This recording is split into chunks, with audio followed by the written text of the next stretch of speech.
मुझको पता था कि अमित शाह जब घिरेंगे तो भारतीय जनता पार्टी क्या करेगी। दरअसल भारतीय जनता पार्टी और अमित शाह अपने जीवन की सबसे कठिन मुसीबत में फंस गए हैं। बात भी ऐसी है, 18% से ज़्यादा वोट हैं दलित वोट बैंक, और अमित शाह ने जिस तरह अभिमान के चलते बाबा साहब का अपमान किया, उससे भारतीय जनता पार्टी की हवाइयाँ उड़ना स्वाभाविक थी। तो जाहिर है एक बड़ा ड्रामा करना था। आपने निशिकांत दुबे की बक बक बक बक सुनी होगी तो आपको समझ में आ गया होगा कि भारतीय जनता पार्टी का कितना स्क्रिप्टेड ड्रामा था कि राहुल गांधी को घेरा जा सके, हंगामा मचाया जा सके और फिर राहुल गांधी की सदस्यता रद्द करने जैसे मसले उठाए जा सके। लेकिन आज मैं बताऊंगा आपको, वो खुलासा करूंगा जिससे आपको समझ आएगा कि राष्ट्रीय स्वयंसेवक संघ और भारतीय जनता पार्टी कितना प्यार करती है बाबा साहब अंबेडकर से और दलितों से। नमस्कार, मैं हूं संजय शर्मा, आप देख रहे हैं 4PM न्यूज नेटवर्क। अभी एक फैशन हो गया है, अंबेडकर अंबेडकर अंबेडकर अंबेडकर। इतना नाम भगवान का लिए होते तो 7 जन्मों तक स्वर्ग मिल जाता। ये मेरे शब्द नहीं है, ये शब्द गृह मंत्री अमित शाह के हैं, खुद देख लीजिए। मान्यवर, अभी एक फैशन हो गया है, अंबेडकर अंबेडकर अंबेडकर अंबेडकर अंबेडकर अंबेडकर। इतना नाम अगर भगवान का लेते तो 7 जन्मों तक स्वर्ग मिल जाता। कितनी नफरत, कितनी घृणा टपक रही है अमित शाह के इन शब्दों में, जैसे अंबेडकर जी का नाम लेना कोई पाप है। कहां और क्यों ये बात कही गई, पहले वो समझते हैं। हालांकि आप सबको पता होगा, हमारे संविधान को बने 75 साल हो गए हैं। संसद के शीतकालीन सत्र में इस बात की खुशी मनाई जा रही है। जाहिर है बात संविधान की होगी तो अंबेडकर जी की भी होगी, क्योंकि उन्होंने संविधान के निर्माता के तौर पर अपनी खास पहचान बनाई है। संविधान की ड्राफ्टिंग कमेटी के चेयरमैन अंबेडकर जी ही थे। उनका योगदान केवल दलित वर्ग की आवाज उठाने तक सीमित नहीं है, बल्कि संविधान के रूप में हर देशवासी को मूलभूत अधिकार दिलाने का श्रेय भी उनको ही जाता है। और ऐसे महान आदमी का नाम जिस तरह से अमित शाह ने लिया, वो साफ दिखाता है कि उन्हें इस बात की तकलीफ है कि क्यों अंबेडकर का नाम इतना लिया जा रहा है। एक बार फिर खुद से सुनिए और समझिए क्या बोल रहे हैं वो। मान्यवर, अभी एक फैशन हो गया है, अंबेडकर अंबेडकर अंबेडकर अंबेडकर अंबेडकर अंबेडकर। इतना नाम अगर भगवान का लेते तो 7 जन्मों तक स्वर्ग मिल जाता। हो सकता है कि कुछ अंधभक्त मुझे गरियाने लगे कि मैं वीडियो तोड़ मरोड़ कर दिखा रहा हूं, पूरी नहीं दिखा रहा हूं, क्योंकि अमित शाह ने भी अपने बचाव में बाकायदा प्रेस कॉन्फ्रेंस करके यही कहा। क्या कहा, देखिए। चर्चा होती है तब इसमें एक बात कॉमन होती है कि बात तथ्य के आधार पर होनी चाहिए और बात सत्य के आधार पर होनी चाहिए। कल से कांग्रेस पार्टी ने जिस तरह से तथ्यों को तोड़ मरोड़ कर रखने का प्रयास किया है, ये अत्यंत निंदनीय है। तथ्य और सत्य, अमित शाह इन 2 शब्दों का इस्तेमाल कर रहे हैं। कह रहे हैं कि बात तथ्य हो, अंग्रेजी में जिसे फैक्ट कहते हैं, यानी वो जो वाकई में हो चुका हो, और बात सत्य भी हो, तभी सही मायनों में चर्चा हो सकती है। कम से कम ये इतनी बात तो बिल्कुल ठीक कही अमित शाह ने। बात बिल्कुल तथ्य और सत्य के आधार पर होनी चाहिए। हालांकि वैसे तो वो जिस तरह अंबेडकर अंबेडकर अंबेडकर चिल्ला रहे थे और कह रहे थे कि इतनी बार भगवान का नाम लेते तो स्वर्ग मिलता, तब अंबेडकर जी के लिए उनके मन की घृणा और जलन उनके चेहरे पर साफ दिख रही थी। मगर मेरे मन में क्या है वो तुम्हें कैसे पता? ऐसा सवाल अमित शाह मुझसे पूछ सकते हैं कि मेरे चेहरे पे आया, तुम्हें कैसे पता? अमित शाह का कहना है कि उनकी बातें तोड़ मरोड़ कर पेश की जा रही हैं। उन्होंने कानूनी नोटिस भी दे दिया, सुना गया है। चलिए ठीक है, बात तथ्य और सत्य की ही कर लेते हैं। इन्होंने आगे जो भी कहा ये तो तथ्य है कि वो सब कहा, क्योंकि सबने देखा और सुना, मगर उसमें सत्य कितना है आज की वीडियो में मैं एक एक करके आपको वो बताने की कोशिश करूंगा। अमित शाह ने अंबेडकर के ऊपर अपने 2-3 मिनट के वक्तव्य में ये बताने की कोशिश करी कि कैसे विपक्ष और खासकर कांग्रेस अंबेडकर के खिलाफ है। उनकी इंट्रोडक्शन सुनिए। क्या अंबेडकर का नाम लेते हैं? अंबेडकर का नाम अभी 100 बार ज्यादा लो, परंतु साच में अंबेडकर जी के प्रति आपका भाव क्या है ये मैं बताता। मगर इसके बाद उन्होंने इतिहास के पन्नों से जो बातें तथ्य बोलकर रखी, वाकई में उन कही हुई बातों में कितना सत्य है, या फिर 15 लाख खाते में आएंगे, किसानों की आय दोगुनी होगी, नोटबंदी से काला धन घटेगा, इन जैसी झूठी बातों को सत्य बताने वाले अब इतिहास को ही तोड़ मरोड़ कर पेश तो नहीं कर रहे हैं। वीडियो को थोड़ा थोड़ा करके लेकिन पूरी देखेंगे और समझेंगे तो समझ आएगा कैसे अमित शाह इतिहास के प्रोफेसर तो हैं मगर व्हाट्सएप यूनिवर्सिटी के। उनकी पहली बात सुनिए। अंबेडकर जी को देश की पहली कैबिनेट से इस्तीफा क्यों दे दिया? अंबेडकर जी ने कई बार कहा कि अनुसूचित जातियों और जनजातियों से हुए व्यवहार से मैं असंतुष्ट हूँ, सरकार की विदेश नीति से मैं असहमत हूँ और आर्टिकल 370 से मैं असहमत हूँ, इसलिए वो छोड़ना चाहते थे। उनको आश्वासन दिया गया, आश्वासन पूरा नहीं हुआ, उन्होंने इग्नोरेंस के चलते इस्तीफा दे दिया। तो सुना आपने, अमित शाह के अनुसार अंबेडकर जी ने इस्तीफा दिया क्योंकि वो विदेश नीति, अनुसूचित जातियों के प्रति व्यवहार और धारा 370 के खिलाफ थे। ये सत्य है कि अंबेडकर कश्मीर समस्या का हल धारा 370 से नहीं चाहते थे, मगर क्या नेहरू ने धारा ड्राफ्ट की थी? नहीं, वो तो संविधान ड्राफ्टिंग कमेटी में थे ही नहीं। धारा 370 को लिखा गोपाल स्वामी अयंगार ने, जो उस वक्त के सिविल सेवा अधिकारी थे। जब तक कश्मीर का देश में विलय नहीं हुआ वो उसके प्रधानमंत्री भी रहे हैं। मगर अंबेडकर जी ने कश्मीर समस्या का क्या हल दिया, ये बात अमित शाह छुपा गए। अपने इस्तीफे के 3 दिन बाद अंबेडकर जी ने भाषण देकर अपने इस्तीफे की वजह बताई थी, लेकिन अमित शाह ने बस वही बात बोली जो उनको सूट कर रही थी। अंबेडकर जी के अनुसार कश्मीर समस्या का हल उसका विभाजन करना था। फिर कह रहा हूं, अंबेडकर जी के अनुसार कश्मीर समस्या का हल उनका विभाजन करना था, उसका विभाजन करना था। मैं फिर कह रहा हूं, बहुत गौर से सुनिए, बड़ी सेंसिटिव बात है। मैं उनकी बात को ज्यों का त्यों पढ़ता हूं। मेरे विचार में कश्मीर समस्या का सही समाधान इसका विभाजन करना है। हिंदू और बौद्ध लोगों वाला हिस्सा भारत को मिले और मुस्लिम हिस्सा पाकिस्तान के पास चला जाए, जैसा बाकी देशों में हुआ। हमें कश्मीर के मुस्लिम बहुल इलाके की चिंता नहीं करनी चाहिए। ये कश्मीर और पाकिस्तान के मुसलमानों के बीच की बात है, वो जैसा फैसला करें। और अगर आप चाहें तो इसे 3 भागों में बांट सकते हैं, सीज फायर जोन, घाटी और जम्मू लद्दाख वाला क्षेत्र। ये मेरी बात नहीं, ये बाबा साहब अंबेडकर की बात है। अब सोचिए, आज अगर कोई ऐसा हल दे दे तो भाजपा उसे मिनटों में देशद्रोही बना दे। मगर उस समय नेताओं में वैचारिक मतभेद तो था, मगर एक दूसरे को सुनने की शक्ति भी थी। इसलिए अंबेडकर के ना चाहने पर भी धारा 370 संविधान में लिखी गई और उन्होंने चेयरमैन के तौर पर मोहर भी लगाई। मगर ये सब बातें अमित शाह नहीं समझ पाएंगे, क्योंकि वो असली लोकतंत्र को समझते ही नहीं हैं। वो सरकार का मतलब शासन करना समझते हैं, सबको साथ लेकर चलना नहीं। लेकिन पहले ऐसा नहीं था। अगर नेहरू और अंबेडकर भी मोदी और शाह की तरह होते तो संविधान बन ही नहीं पाता।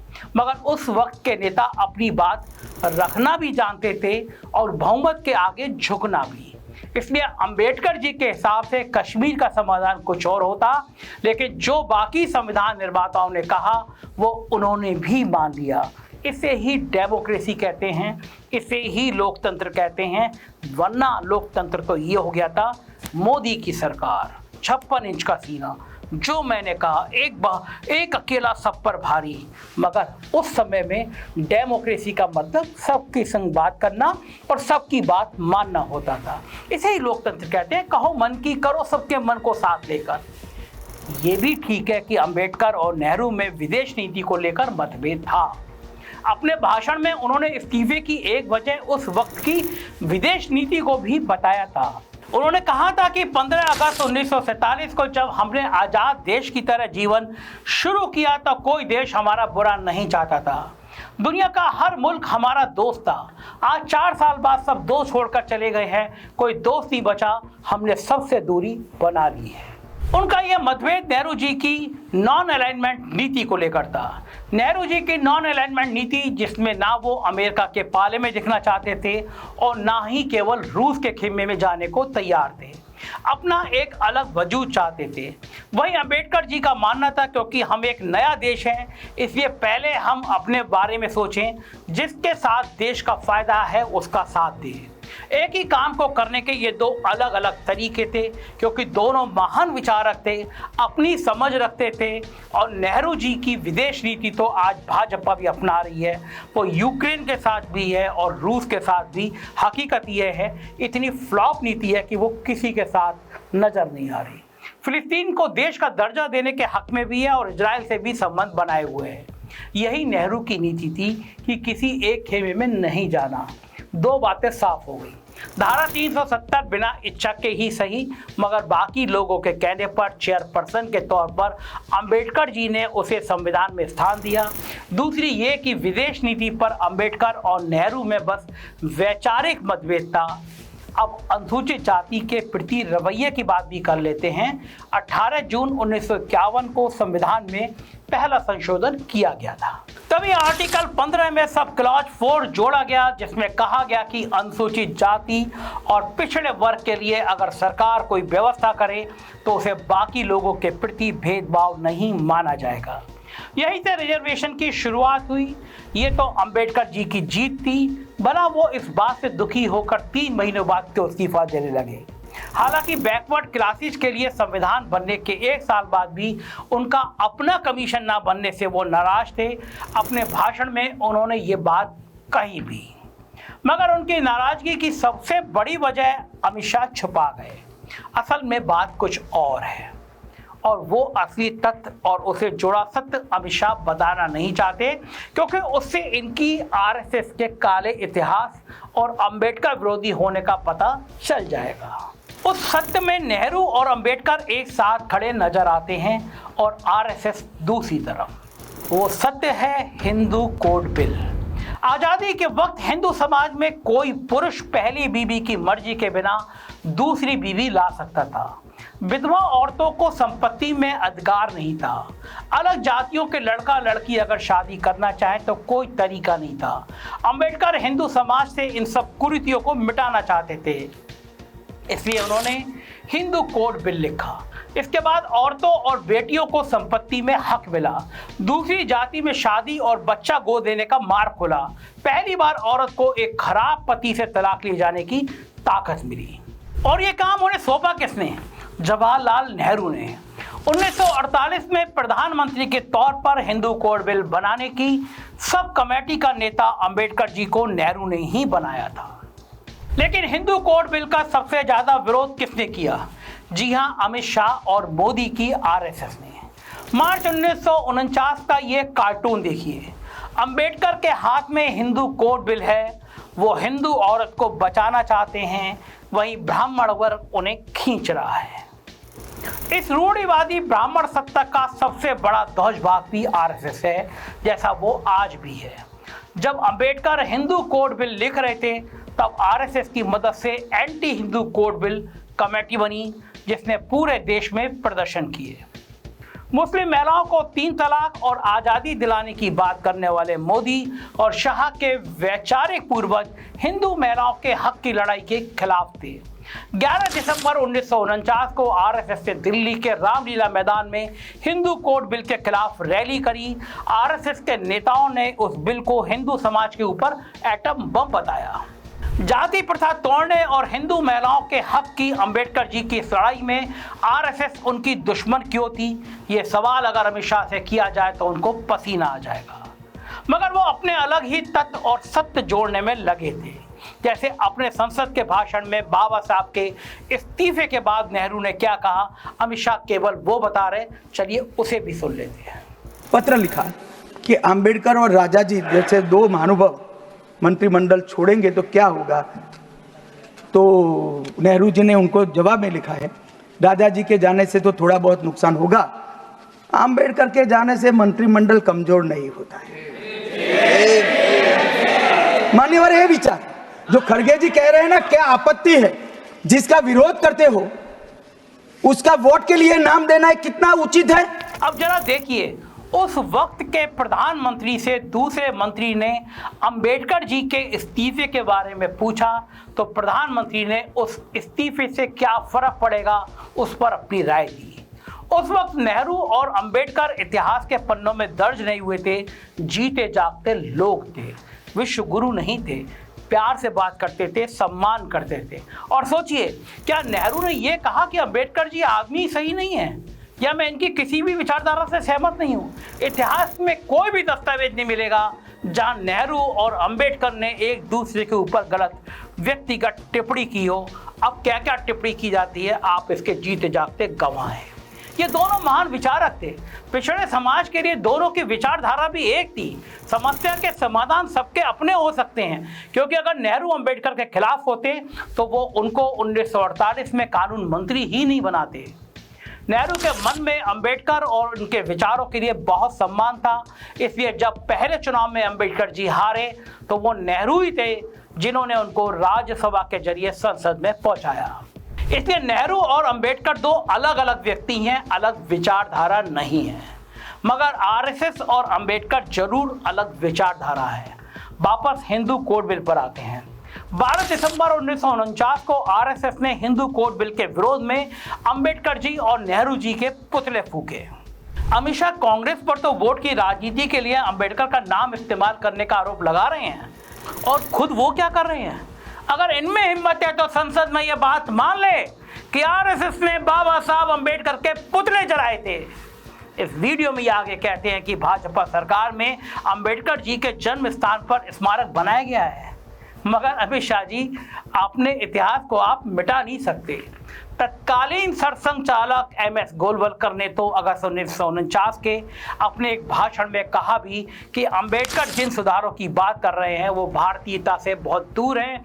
इस देश में विवाह और तलाक जैसे सवाल अमेरिका या ब्रिटिश मॉडल से नहीं सुलझेंगे। हिंदू संस्कृति और कानून के अनुसार विवाह एक संस्कार है जिसे मृत्यु बाद भी बदला नहीं जा सकता। ये कोई अनुबंध नहीं है। और आरएसएस और हिंदू महासभा के इन्हीं अंबेडकर विरोधी विचारों के चलते 1949 में हिंदू कोड बिल पूरे तरीके से पास नहीं हो पाया। इसलिए दुखी होकर अंबेडकर जी ने इस्तीफा दे दिया। 1952 के बाद जब पहली बार कांग्रेस की बहुमत की सरकार बनी तो नेहरू ने अंबेडकर का सपना पूरा किया और हिंदू कोड बिल संशोधनों के साथ पारित कर दिया, जिससे समाज में एक से ज्यादा विवाह जैसी कुरीतियां टूट पाई और अंतर जातीय विवाह शुरू होने से जाति प्रथा पर भी आघात हुआ। कुछ दिन बाद 25 दिसंबर आने वाला है। उस दिन सारे भाजपाई हिंदू धर्म को सेंटा क्लॉज से बचाने के लिए निकल पड़ेंगे। मगर आज से 97 साल पहले 25 दिसंबर 1927 को अंबेडकर जी ने मनुस्मृति नाम की किताब को जला दिया था, क्योंकि वो किताब कहती है कि ब्राह्मण ब्रह्मा के मुख से पैदा हुआ है और शूद्र पैरों से। इस मनुस्मृति में जो घृणित बातें की गई हैं वो आज भी किसी भी सब समाज के माथे पर कलंक है, लेकिन भाजपाई आज भी उसे देव किताब मानते हैं। अगर ऐसा नहीं है तो अमित शाह या मोदी एक बार कह दें कि वो मनुस्मृति की निंदा करते हैं, वो मनुस्मृति के खिलाफ है, मनुस्मृति समाज में कोड जैसा है, और अंबेडकर जी की विचारधारा को सम्मान देते हुए आने वाले 25 दिसंबर को भाजपा पूरे देश में मनुस्मृति को जलाना का काम शुरू कर दे। जलाना तो छोड़िए, उसके खिलाफ एक शब्द भी नहीं बोलने वाले, क्योंकि उनका असली वोट बैंक चला जाएगा, ऊंची जातियां खिसक जाएंगी। असल में सिर्फ वोट की राजनीति के लिए ही भाजपा अंबेडकर का नाम लेती है, क्योंकि हाल के लोकसभा चुनाव में 400 पार के नारे को अंबेडकर विचारधारा ने ही धूल में मिला दिया था। इसलिए ये अंबेडकर से डरते हैं मगर अंबेडकर से प्यार नहीं करते। अब आप सोचिए, अमित शाह ने कितने तथ्य की बात की और कितने सत्य की, या बस इतिहास को तोड़ा मरोड़ा? हमेशा की तरह जुमले देने पर उनका इस्तीफा मांगने की बात सही है या नहीं? ऐसे ही कुछ जरूरी सवालों को जानने और समझने के लिए देखते रहिए 4 PM। चैनल को सब्सक्राइब और ज्वाइन जरूर कीजिएगा। शुक्रिया, थैंक यू।